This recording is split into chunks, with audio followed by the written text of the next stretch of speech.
What's going on, guys? Today I'm going to show you how to locate and replace the cabin filter on your 2023 Toyota Tundra. It's really simple. It's going to be located in your glove box. You get down in here in your glove box. All you got to do is remove this cover here by pushing this tab in, pulling it right out. The cabin filter is located in this compartment that you have here. Now to get this lid off, all you got to do is squeeze these tabs that you have on the sides, and then it'll let you have it.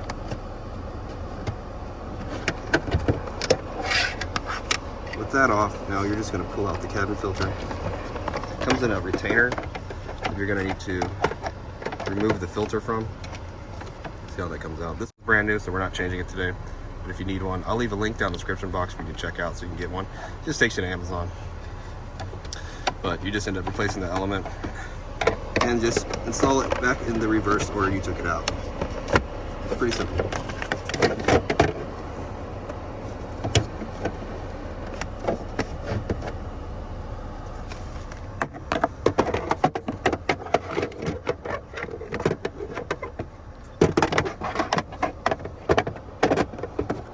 Guys, if the video was helpful, I'd really appreciate it if you'd like and subscribe. You guys take care, be safe. Have a great weekend.